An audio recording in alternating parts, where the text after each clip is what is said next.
배진 MBC와 함께하는 스마트 선거 방송. 시민이 기획자고 참여자인 방송. 우리가 직접 말하고 갈아엎는 정책 이야기 지금부터 함께합니다. 제21대 총선 후보자들께 우리의 의견을 전해봅니다.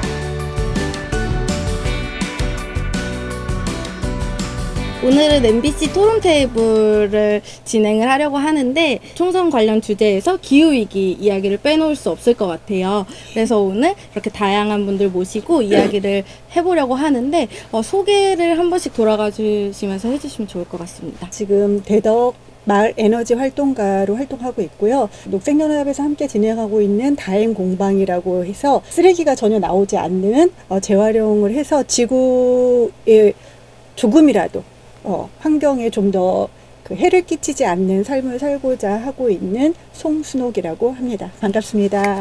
다양한 NGO 단체에서 여러 경험들을 하고 있는 학교 밖 청소년 김동희라고 합니다. 저는 원래 어렸을 때부터 꿈이 환경운동가였어서 기후위기를 접한 뒤에 이제 환경 문제를 해결해야겠다라는 생각이 더 절실해져서 대전 환경운동연합이나 대전 충남 녹색연합 같은 NGO 단체들에서 이제 청소년 활동가로 활동을 하고 있습니다. 안녕하세요. 저는 현재 충남여자고등학교 3학년에 재학 중인 김나연이라고 합니다. 저는 1학 고등학교 들어와서 1학년 들어가면서 유네스코 동아리에 가입을 하게 됐는데 그때 레인보우 프로젝트라는 걸 진행하게 됐어요. 거기서 환경 문제가 이렇게 심각하구나, 기후위기가 심각하구나 라는 것을 깨닫고 환경 관련해서 여러 가지에 대해서 알아가고 또 활동하고 있습니다. 네, 저는 사회적 협동조합 혁신청에서 일하고 있는 김미진 활동가고요. 이제 기후위기에 대한 심각성을 알게 되고, 과연 사람들이 기후위기의 심각성을 알고 있을까? 청년들이 그래도 기후위기에 대한 위기의식을 좀 갖고, 그때 먼 한 10년 뒤에, 5년 뒤에, 우리 진짜 그때 너무 힘들었어. 잘 견뎠다. 이런 얘기를 하고 싶어서 이렇게 지금 기후위기에 관련된 주제로 지금 테이블을 진행하고 있습니다. 토론 테이블에서 어떤 이야기를 나누고 싶은지, 기후위기와 정책을 어떻게 연결 지을 수 있을지 이야기를 나눠보고 싶은데, 이렇게 봉지 없이 파는 거를 프리사이클링이라고 하잖아요. 그래서 저희 학교에서 급식이 나올 때도 편의를 위해서 이렇게 개별 포장된 그런 맞아요. 음료수를 지급을 하잖아요. 그런 것도 이렇게 프리사이클링으로 해서 각자 떠다 마실 수 있도록, 각자 텀블러를 사용해서 마실 수 있도록 하면은 더 좋지 않을까라는 생각을 해봅니다.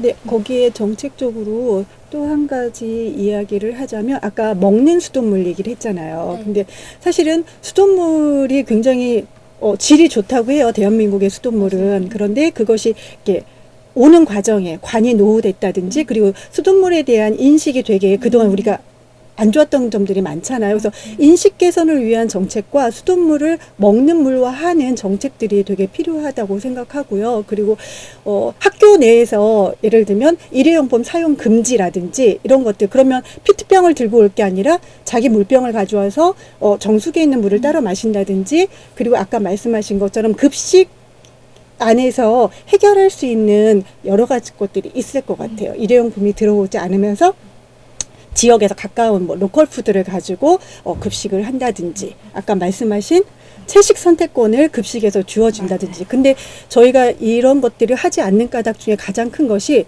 돈이 많이 든다는 거잖아요. 근데 제가 그린 뉴딜 모임에도 가고 여러 이렇게 예산을 봤을 때 사실 예산이 없는 건 아니에요.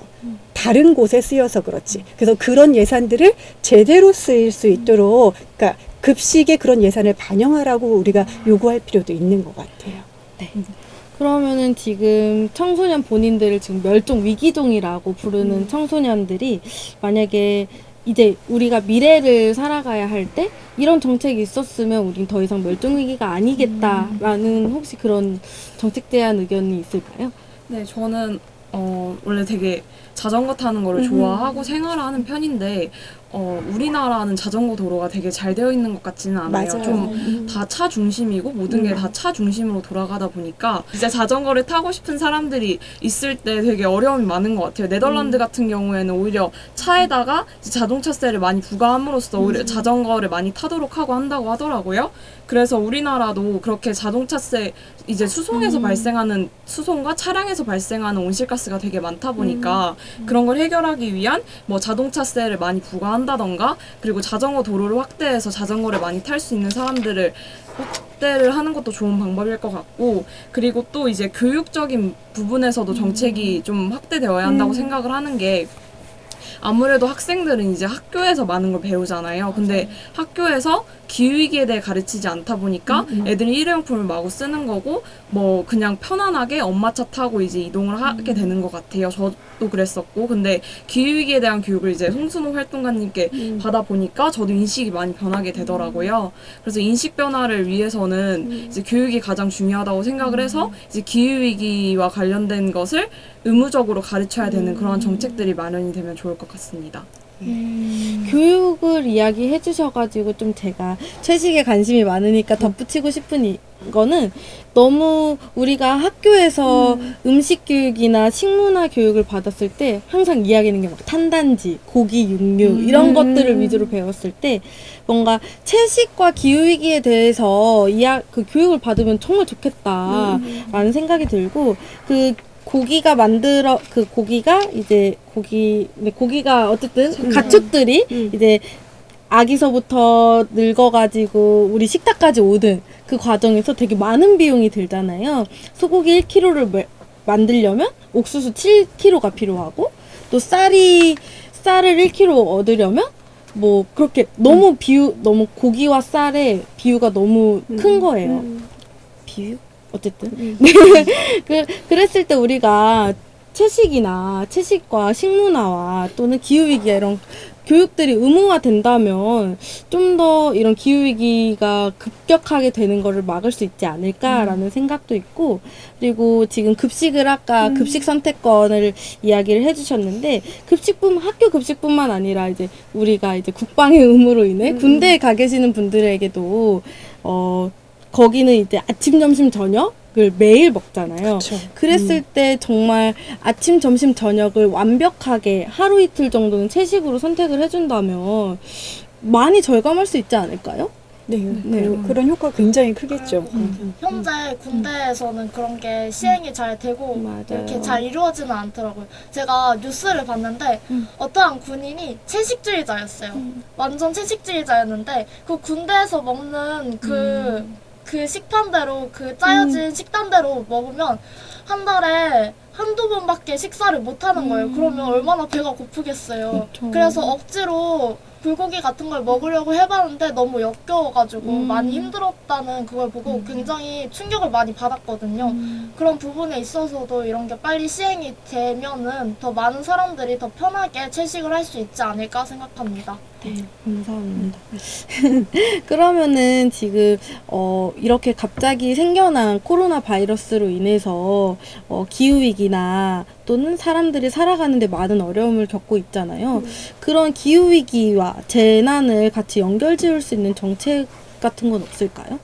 그러니까 기후위기에 코로나 전염병 같은 경우 사실은 만약에 지금 대전에 확진자가 갑자기 늘었다. 그러면 음압병동을 가질 수 있는 공공의료시설이 대전에는 없어요. 그러니까 공공의료라는 건 굉장히 중요한데, 옛날에 그 진주의료원이 공공의료시설이 폐쇄됐잖아요. 그러니까 그런 것처럼 있는 것도 폐쇄하고 있는 이 정책 자체가 문제인 거죠. 공공의료라는 거. 그나마 우리나라가 지금 건강보험이 잘 되어 있어서 그나마 검사하고 그리고 완전히 치료하는 데까지 비용이 덜 든다고 하지만 여전히 공공의료에 있어서는 굉장히 모자란 편이죠. 그래서 지역 내에 그런 역할을 할 수 있는 공공의료센터가 몇 개씩은 꼭 사람 수의 지역 수에 비례해서 지금 당장 필요가 없는 것처럼 보이는 거지만 그런 것들을 확보해 놓는 게 굉장히 중요한 것 같고요.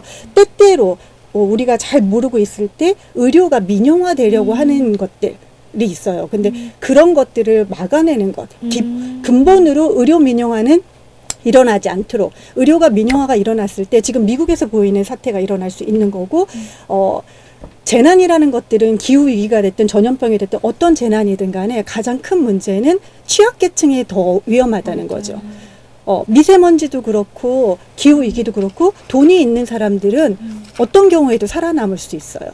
그런데 가장 취약하게 놓여 있는 사람들, 예를 들면 열사병 같은 경우 쪽방촌에 있는 노인분들이라든지 아니면 그 뜨거운 날에도 나가서 일을 할 수밖에 없는 노동자라든지 그런 사람들만 위험하고, 또 돈 있는 사람은 그 시간에 어떻게 해요? 에어컨 빵빵하게 틀고 계속 지구를 데피잖아요.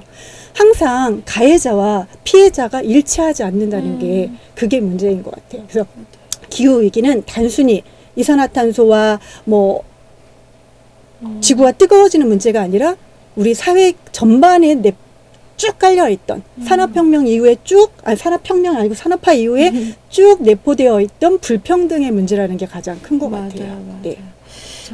잠깐 덧붙이자면 그 청소년들이 아까 기후위기를 불평등이랑 연관을 짓는 이유가 이제 그 기후위기를 촉발시킨 거는 거의 이제 산업화 이후에 선진국들 이제 뭐 영국이나 그런 유럽 선진국들이잖아요. 그리고 어른들이 이제 다 탄소를 내뿜으면서 그렇게 지구 온난화를 촉진시켜 왔는데 그것으로 인해 아니 그래도 활동을 하시니까 근데 기후위기로 인해 그런 촉발된 위기들을 겪는 거는 개발도상국들처럼 준비되어 있지 않은 나라들 그리고 또 저희는 비교적 그쵸. 탄소를 덜 배출했는데 근데 저희들이 피해를 입게 되는 거잖아요. 네, 실질적으로는. 맞습니다. 그래서 그런 것들을 불평등이라고 느끼게 되는데 네. 그런 것들을 교육을 잘해서 아이들에게 이런 것들을 많이 얘기를 해줘서 엄마 아빠도 변화할 수 있게끔 하는 그런 아까 또 얘기로 돌아가자면 교육 정책이 활성화되면 좋겠다는 생각이 듭니다. 제가 생각하기에는 교육 정책도 해야 되지만 전 재생 에너지도 그쵸. 정말 굉장히. 필요하다고 생각을 하거든요. 네, 저희가 대전에 살고 있잖아요. 근데 대전에서 할 수 있는 재생 에너지를 꼽자면 태양광 에너지라고 네. 할 수 있는데요.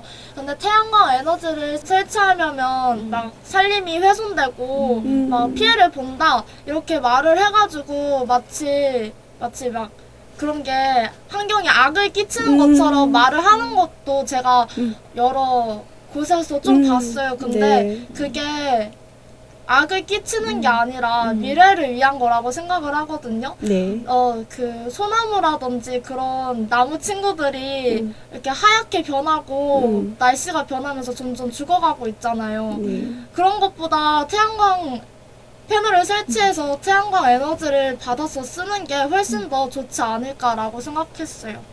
그리고 재생에너지 얘기가 나와서 하는 말이지만 이제 대전시나 여러 지자체들이 이제 집에다가 태양광 패널 설치할 수 있게 하더라고요. 네네. 그래서 많은 지자체들이 그런 걸 지원을 해주고 있다 보니까 좀 더 그런 거를 이제 잘하고 있긴 하지만 그걸 홍보하는 그런 정책도 필요하다고 생각을 해요. 이걸 네. 이제 뭐 태양광 패널에서 전자파가 나와서 몸에 안 좋다 이런 유언비어도 많이 퍼지고 있다 보니까 좀 그런 것들에 대비를 해서 이제 태양광 패널을 잘 홍보하고 이것을 설치하면 뭐 지원비도 준다 이런 거를 좀 홍보를 해서 사람들이 재생에너지를 좀 더 손쉽게 다가갈 수 있게끔 하는 그런 정책들이 또 필요하다고 첨언을 하겠습니다. 네, 그리고 태양광 에너지를 그러니까 산을 깎아서 패널을 설치하는 그건 분명 잘못된 거예요. 그거는 이게 뭐 아가 오냐 더 나쁘다, 가가 더 나쁘다 이런 것과 같은 말이라고 생각을 하고요. 그래서 그렇지만 도시 안에서 태양광 패널을 설치할 수 있는 곳은 굉장히 많아요. 산을 깎아서 이미 이산화탄소를 흡수하고 있는 나무를 죽여서 태양광 에너지를 얻는 것, 그거는 분명히 잘못된 거고 앞으로도 그런 일은 더 이상은 일어나서는 안 된다고 생각하고요. 기존에 있던 건물에 도시 안에서 할 수 있는 것들이 굉장히 많고 뭐 고속도로 주변이라든지 자연을 더 이상 훼손하지 않고 할 수 있는 방법들이 굉장히 많다고 생각을 하고요. 이런 것들을 그러니까 인식 개선도 되게 중요하고 근데 예산을 어디에 쓰냐 또 한 번 얘기하자면 전기를 여전히 화석 에너지를 돌려서 생산을 하는데 우리나라의 정책들은 특히 대전시의 정책도 그래요. 전기차를 사는데 전기차를 보급하는데 가장 큰 예산을 들여요. 근데 지금 당장 전기차를 보급한다 하더라도 우리나라의 에너지의 90% 이상은 화석 에너지, 석탄을 태워서 만들어지는 전기 에너지를 가지고 하는 거여서 도시의 미세먼지는 해결될지 모르지만 역시 지역에서 만들어지지 않고 저쪽 당진에서 발암물질 막 내뿜고 미세먼지 내뿜으면서 나만 편하자고 나만 잘 살자고 전기차를 타는 것과 똑같아요. 그래서 지금까지 지원되던 석탄 에너지, 석유 에너지에 대한 지원 없애고 태양광이라든지 지속 가능한 에너지를 개발하고 그것들에 지원하는 정책들이 더 나와야 되는 거죠. 전기차 지원이 먼저가 아니라 에너지 전환에 정의로운 에너지 전환에 돈이 더 많이 쓰여야 되는 거죠. 네. 그래서 요즘에 그린 뉴딜이라는 말이 맞아요. 있잖아요. 이제 그린 뉴딜을 이야기를 할 때 우리는 뭔가 새로운 경제 체제를 만들기 위해서 그린을 실천해야 된다라고 이야기를 하는데 그 말이 반대가 되어야 될 것 같아요. 뉴딜 포 그린, 그린을 위한 뉴딜이 되어야 된다. 그쵸. 뉴딜을 위한 그린이 아니고 그쵸. 그런 말을 하고 싶습니다. 21대 총선을 앞두고 기후위기와 관련된 정책을 어떤 것들을 만들 수 있을까를 이야기를 해보면 좋을 것 같아요. 촘촘한 대중교통망의 정책이 좀 반영돼야 된다고 생각해요. 왜냐면 우리가 자동차를 안 쓰려면 도시 내에서 이동할 때도 대중교통이 더 빨라야지만 가능한데 사실은 대전에서 만일에 여기 동구에서 유성구로 가려면 외곽도로를 타고 자동차로 갖고 가지 않으면 지하철을 타도 더 멀어요. 그러니까 지하철이 다 있는 게 아니라서. 그래서 그런 대중교통망이 좀 촘촘하게 짜여져서 자동차보다 더 빨리 갈 수 있고 자동차보다 더 편해야 되는데 지금 제가 사람들한테 물어봤을 때 왜 대중교통을 이용하지 않느냐라고 했을 때 너무 오래 걸려. 그리고 너무 불편해. 라는 말들이 가장 많이 돼요. 그래서 저는 그 대중교통망을 도시 안에서도 촘촘하게 짜고 또 하나 저는 자동차를 전혀 쓰지 않는 사람이고 뚜벅이로 전국을 다니는데 시골에 갔을 때 너무 불편해요. 시골에 갔을 때 딱 터미널에 내려가지고 다음 단계로 들어가기까지 가서 대중교통이라는 것이 그러니까 이윤으로 가면 안 될 것 같아요. 대중교통도 공공화로 좀 가야 되지 않을까. 그래서 시골에 있는 사람들은 차가 기본 2대는 있어야 돼요. 뭐 일하는 차, 어디 또 가족이 나가는 차. 그래서 그런 거 대중교통망이 좀 촘촘하게 시골이든 어디든 좀 촘촘하게 있었으면 좋겠다 하나 하고 또 하나는 대중교통 비용에 좀 더 낮추는 거. 정부 지원이 좀 더 가더라도 그 대중교통망이 촘촘해질 수 없는 가운데 하나가 계속 이윤을 얘기하다 보니까 근데 이윤을 얘기하다 보면 일단은 잘 안 되는 노선은 줄여야 되잖아요. 그래서 그러지 않고 이것이 뭐 지자체에서 운영하는 대중교통망이 된다든지 해가지고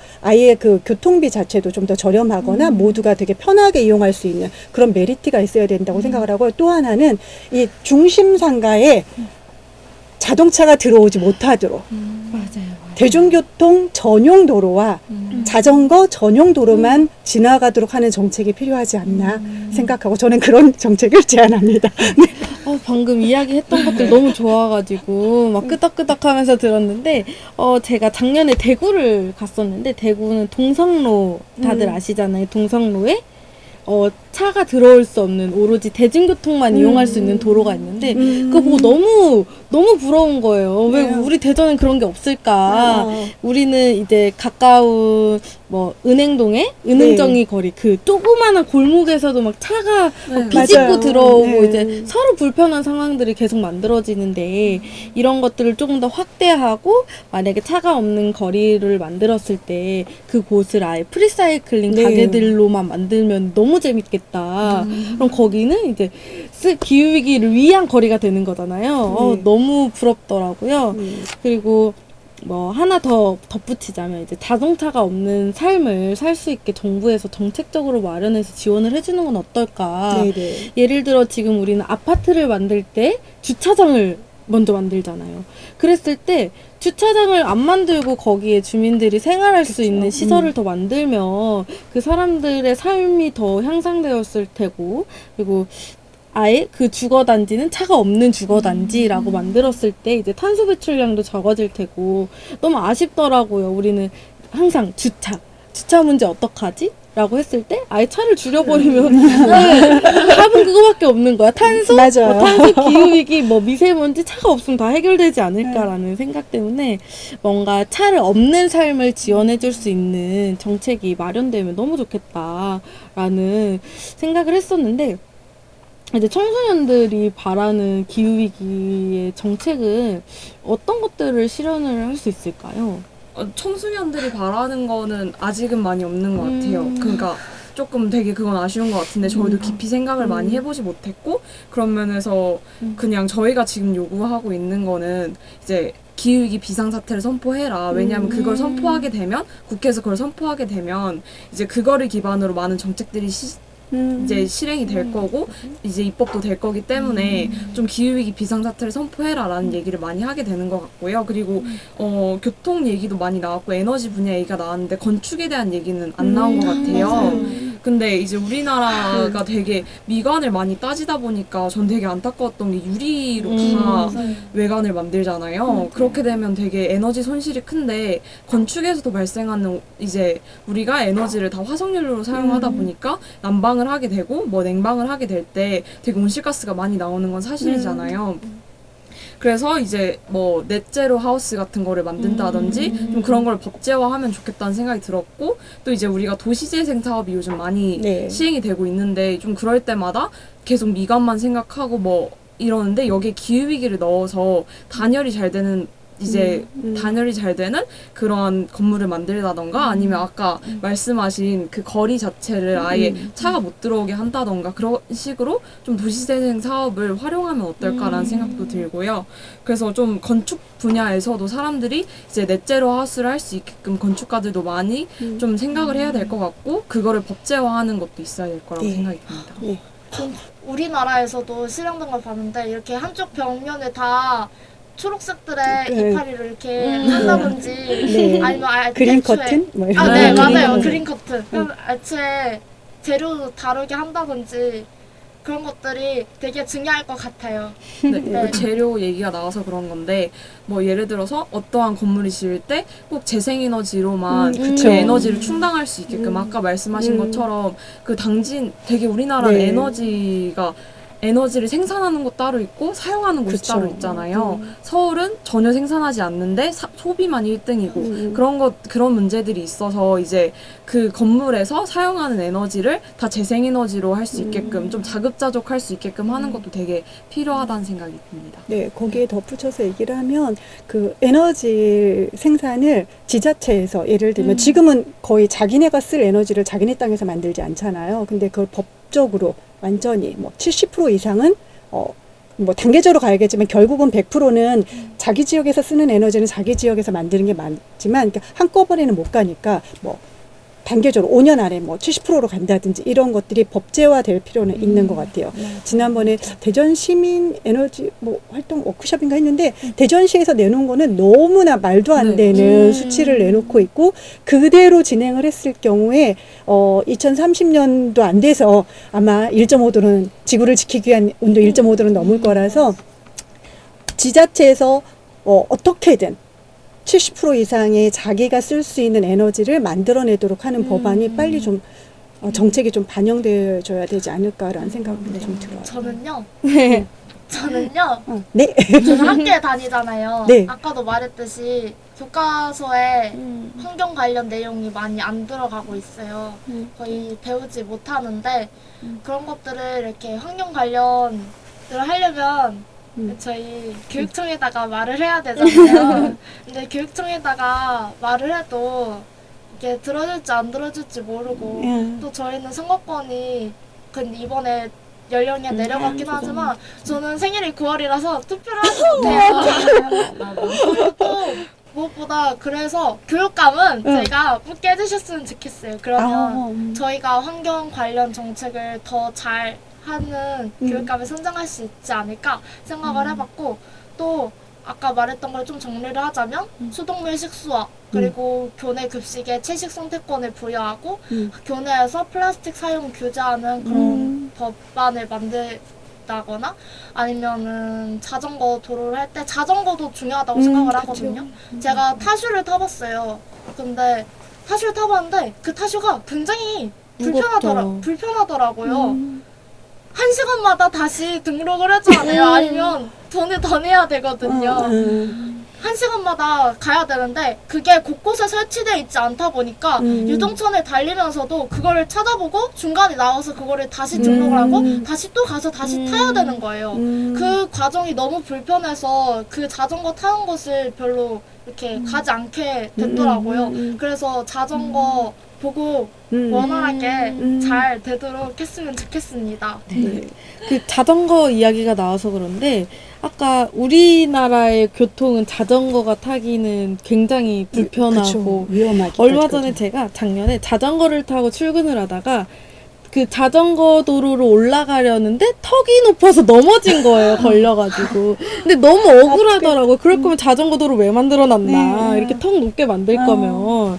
그리고 되게 진짜 이거는 확실하게 좀 더 실험적인 것들이 필요하지 않을까. 아니면 자전거 도로를 넓히던지 아니면은 이제 솔직히 자전거가 올라갈 수 있는 도로라면 장애인분들 휠체어도 당연히 올라갈 수 있을 거고 또 유아차도 편안하게 이동할 수 있는 그런 도로가 될 텐데 그럴 거면 우리 차도를 조금 좁히고 그쵸. 인도를 좀 넓혀보는 실험을 해보면 어떨까? 물론 그 과정에서 뭐 자동차를 쓰는 사람들의 항의는 되게 많겠죠.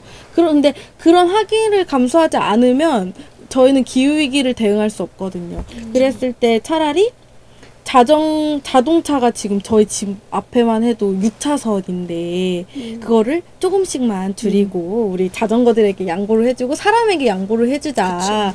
그런 정책이 필요하지 않을까요?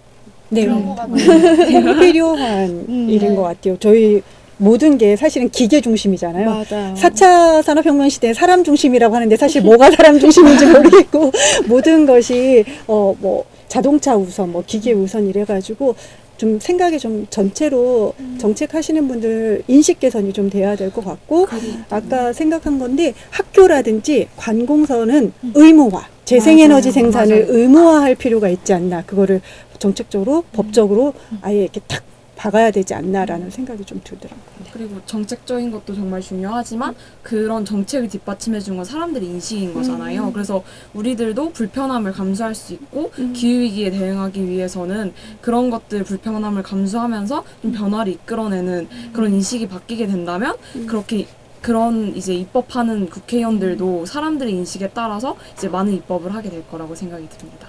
국회의원분들 하니까 생각이 난 건데 사실 미래를 살아가는 거는 국회의원분들이 아니라 그쵸. 저희들이잖아요. 네. 국회의원분들의 평균 연령이 연령을 보면은 50대라고 하시는데 사실 2050년 정도까지 살아봤을 때 그분들은 이제 그쵸. 이 지구에서 벗어나 계시는 거죠.